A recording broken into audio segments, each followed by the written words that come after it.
Bonjour, bienvenue à Startup Tool. Donc aujourd'hui, on va parler de comment passer de Jira à Notion pour faire du sprint, faire du Scrum.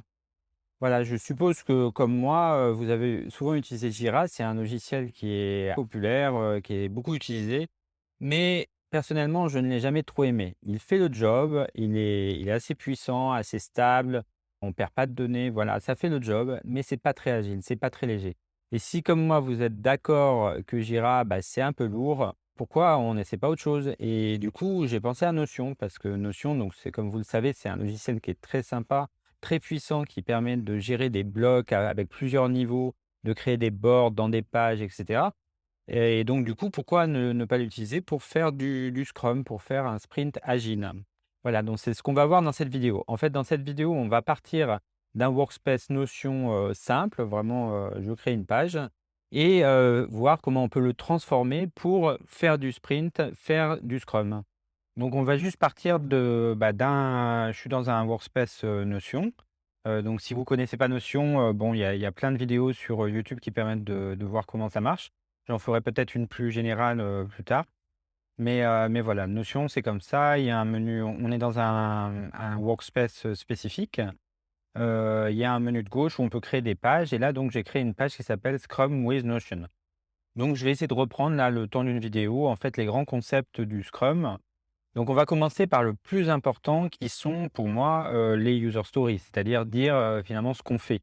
Qui, pour ceux qui connaissent pas bien le Scrum, on peut dire que c'est une manière de définir les tâches finalement, les tâches priorisées, les tâches, les plus importantes. Donc on va pour cela, on va faire, une, database. Alors déjà, quel est le format qui semble le plus adapté?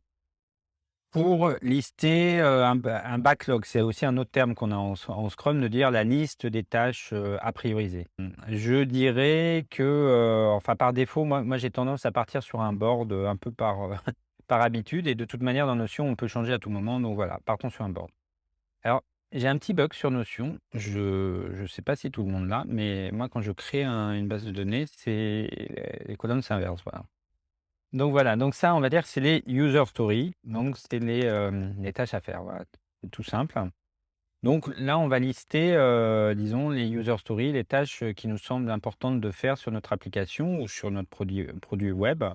On peut utiliser éventuellement les workflows, les statuts par défaut, pour spécifier où elles en sont. Donc, là, on va dire qu'il y a une tâche qui nous intéresse.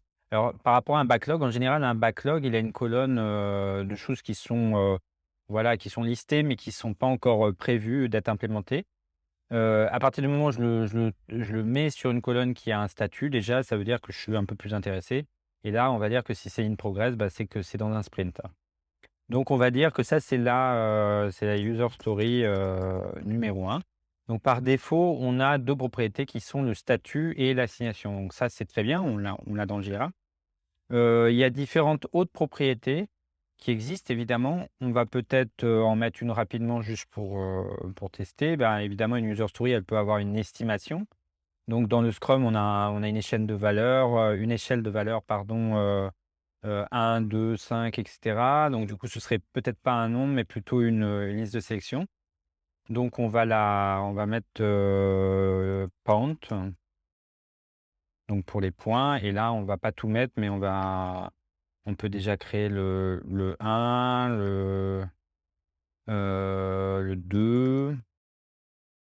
Après 2, on a 5. C'est une suite de Fibonacci, donc à chaque fois, ça double. Après on a 10 normalement. Pardon, on a 8. 8 et 13. 8, on a 13 et après on a 21. Mais moi, après, j'utilise assez rarement.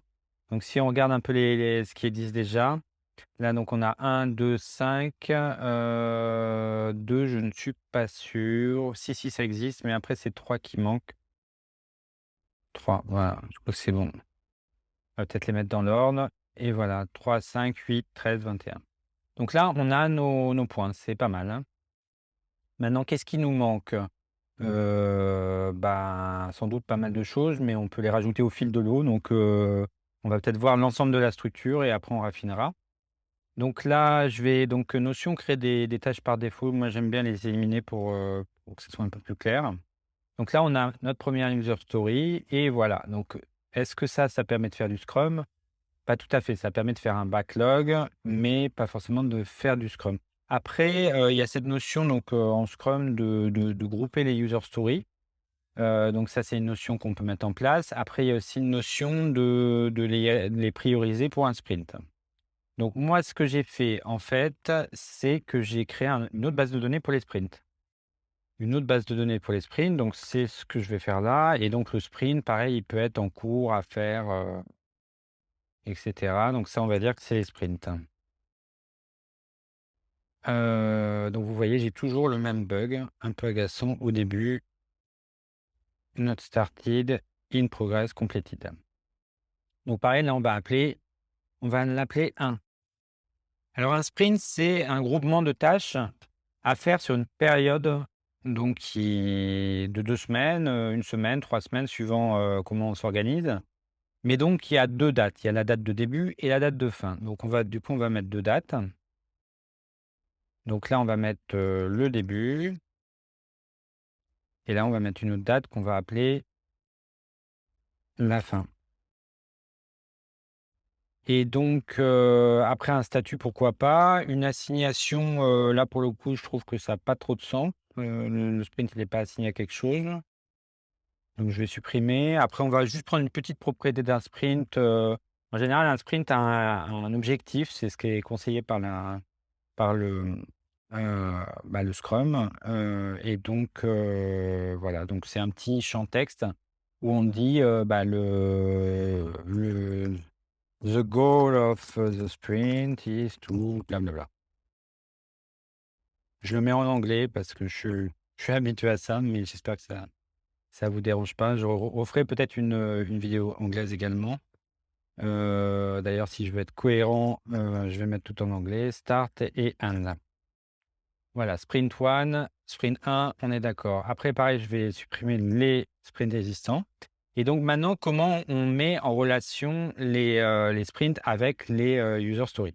Ça, c'est une première chose. Et après, deuxième chose, comment on dit qu'un sprint est actif? Donc là, on va tout de suite mettre un autre affichage de temps type calendrier ou timeline, pour visualiser le sprint dans la durée. Donc le timeline, il est pas mal, il est assez visuel. Donc là, on voit que j'ai mon sprint 1. Par contre, il est pas encore dans une, voilà, je vais le faire durer de 2 semaines. Voilà, donc on voit là, j'ai édité avec la timeline finalement, de manière beaucoup plus simple. Ah! Ça, j'avais pas prévu ça, donc c'est une date de début et de fin, donc du coup, j'ai pas besoin de mettre la date de fin. Voilà, on va la renommer date et voilà. Donc là, on a un autre affichage et après, donc on peut dire que les sprints, ils ont un statut, ils sont actifs ou pas actifs.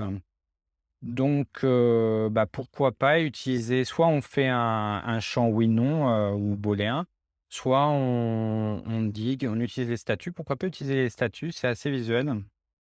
Sachant que, je mettrais, peut-être in preparation ici, pour dire qu'on est en train de, disons, de préparer les user stories pour ce sprint, par exemple.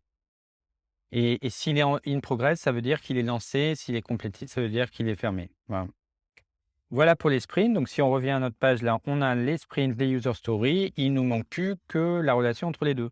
Donc déjà, on va dire que on va prioriser, dans un sprint, on va dire qu'une user story est donnée. Cette user story, en fait, elle a été faite, elle est assignée dans un sprint. On a choisi de la faire dans un sprint. Donc pour cela, on va utiliser une relation. Donc les relations, bon, ça peut faire peur, mais c'est vraiment pas très compliqué. Donc c'est un peu comme, dans les bases de données, on met en relation, 2 tables. Là, on met en relation 2 bases de données, 2 pages qui peuvent être n'importe où dans Notion d'ailleurs. C'est ça qui est assez fabuleux dans Notion. Donc on va mettre en relation avec des sprints. Voilà, donc on crée une première relation et voilà. Alors là, on va mettre, du coup, le sprint et là, du coup, vu qu'on a créé la relation, il nous liste tous les sprints qui existent. Donc on va, choisir celui-là, vu que c'est le seul en plus. Voilà, alors pour être plus clair, on va quand même en créer un qui serait, non, on va passer celui-là à in progress. On va dire que c'est le sprint qui est démarré et il y a un sprint qui suit, le sprint 2, qui serait en préparation. Après pour que ça soit complet, on va quand même mettre les dates prévues du sprint 2, voilà, sur le timeline. Donc vous voyez, c'est très, très souple, hein, pour l'instant. On a fait ça en même pas 10 minutes. Donc cette user story est bien assignée au sprint 2, mais si j'avais voulu l'assigner à autre chose, bah, j'aurais pu, quoi. Maintenant, il nous reste un dernier élément qui est le board qui est utilisé tous les jours, en fait, dans les daily, dans le Scrum. Donc on va appeler ça Active Sprint. Je vais l'appeler Active Sprint. Donc pareil, on va utiliser une database, de type full page. On va appeler Active Sprint. Donc ça, c'est la page dans Jira, il y a cette page, un peu où tout le monde va, pour mettre à jour son board et voir où on en est, en fait. Donc toujours ce fameux petit bug de démarrage et voilà. Alors qu'est-ce que je vais lister? Alors là, j'ai fait une petite erreur, on va revenir en arrière, mais en fait, j'ai créé une base de données nouvelle. Alors que c'est pas ça qu'on va faire. En fait, ce qu'on va faire, c'est qu'on va créer un lien vers une base de données, qui existe déjà. Voilà, donc je vais vous montrer. En fait, il y a 2 choix. Soit on dit que les user stories, on va créer une vue dans user story qui ne va être filtrée que sur les user stories qui sont dans un sprint actif, ou soit on crée une nouvelle vue. Mais vu que dans Jira, il y a cette nouvelle vue, il y a cette vue, séparée, je pense que c'est un peu plus clair que de faire une nouvelle vue. Donc par contre, c'est pas une base de données à part parce que les données existent déjà. En fait, il y a juste deux tables, 2 bases de données qu'on va mettre en relation. Donc pour ça, il y a une fonction qui est assez pratique qui s'appelle la link database. Donc on va faire un lien avec la database qui s'appelle user stories. Par contre, je la voulais pas en inline. Heu,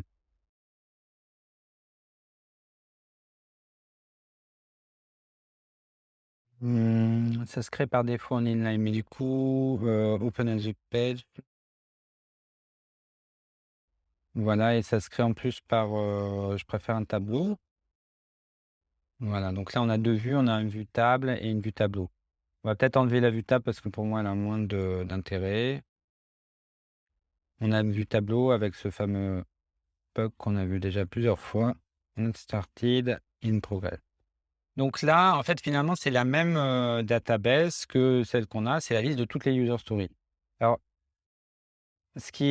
pour bien vérifier que ce qu'on va faire marche, on va créer une autre, user story, mais qui est dans un sprint qui n'est pas commencé, et on va aussi en créer une qui est même pas dans un sprint. OK. Donc là, on va prendre le sprint 2. OK. Voilà, donc là, on a 3 user stories. Maintenant, si on revient vers notre ligne database d'ailleurs qui est, laissons-le inline, c'est pas grave, ça fera comme ça, tout le monde le verra. Si là, je sais pas si l'écran, non, j'ai fait quelque chose de pas bien. Voilà.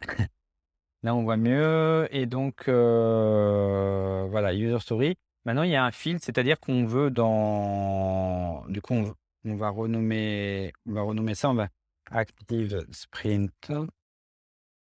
Donc on veut tous les user stories des sprints actifs. Donc en fait, il y en aurait qu'une qui maturait. C'est la user story 1 qui est dans le sprint 1 qui lui est actif. Donc pour ça, on va créer on va créer ce qu'ils appellent un roll-up. Donc un roll-up, qu'est-ce que c'est? C'est pas compliqué non plus. C'est juste qu'on a une relation avec la database sprint, et maintenant on veut charger en fait une donnée de la database. Et cette donnée en question, en fait, donc on choisit notre relation, c'est le sprint, et après la donnée qu'on veut, c'est le statut. C'est-à-dire qu'on veut, le statut du sprint, dans lequel est, la user story.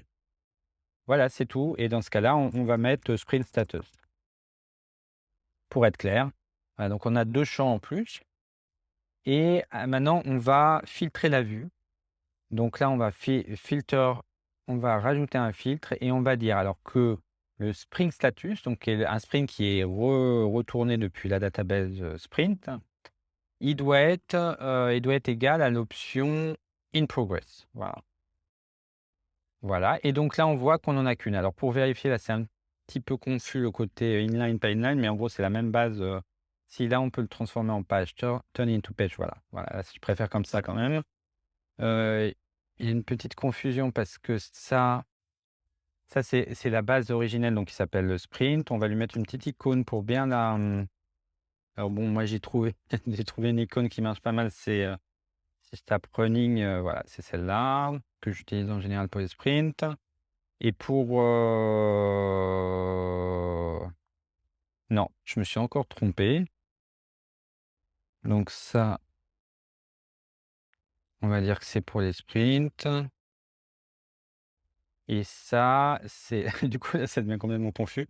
On va dire ça, c'est les user stories et là, du coup, on a un lien vers les user stories, donc c'est bien ça,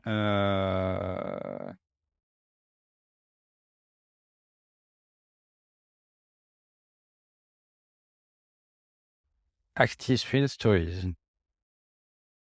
Non, elles sont totalement liées, donc c'est pas tout à fait ce que je voulais faire. Mais, c'est pas grave. Je pense qu'il y a un moyen de le faire. Il y a un moyen de le faire. Je sais plus très bien lequel, mais il y a un moyen. Donc là, on voit qu'on est Active Sprint Story. Le filtre, il est pas bon, il est parti. Donc là, on va remettre Sprint Status is, in progress et voilà. Là, on a notre user story. Donc là, du coup, je peux donc, bouger mon user story, bouger de statut, créer d'autres statuts et quand j'ai mes sprints, donc quand je suis dans le sprint 1 donc qui est en cours, là, on voit un peu la timeline. Après, si on veut voir d'ailleurs sur cet, affichage, son statut quoi, s'ils sont démarrés, pas démarrés. Ouais, on le voit ici. Donc là, il est in progress, le sprint 1 et là, si on va dans le board view, on voit que c'est in progress. Si maintenant, le sprint 2, je veux le mettre en in progress, je veux le commencer, ben, déjà, je vais m'assurer qu'il y a une user story qui utilise, ah oui, en fait, on s'est un peu trompé, j'ai mis le filtre là, je vais enlever le filtre, voilà. Une user story qui serait dans le sprint 2 où c'est le cas. D'ailleurs là, pareil, pour être plus explicite, je vais mettre le sprint auquel appartiennent les user stories. Donc maintenant, si je reviens dans mon Active Sprint Stories, donc voilà, on voit qu'il n'y en a qu'une parce qu'il y a qu'un sprint actif. Maintenant, ce que je vais faire, c'est que je vais rendre un autre sprint actif, In Preparation Active. Donc là, c'est l'équivalent de démarrer le sprint dans Jira. Et je reviens ici et je vais là. Et normalement, voilà, il y a mes deux user stories qui appartiennent donc chacune à un sprint. Donc voilà, c'était une petite introduction, voilà, on peut on peut organiser ça de manière un peu plus claire. Mais en gros, là, on voit qu'en 18 minutes live, on peut créer un board Scrum et vraiment le customiser comme on veut. C'est ça vraiment la puissance de ça, c'est qu'on peut créer des groupes, des sous-groupes pour afficher, par exemple, tous les user stories par assignation. On peut changer l'affichage, on peut mettre autant de vues qu'on veut, dans le board et il y a pas des réglages complexes, vraiment je dirais, pour faire des réglages, on le fait pas tous les jours parce que c'est pas agréable et que c'est compliqué.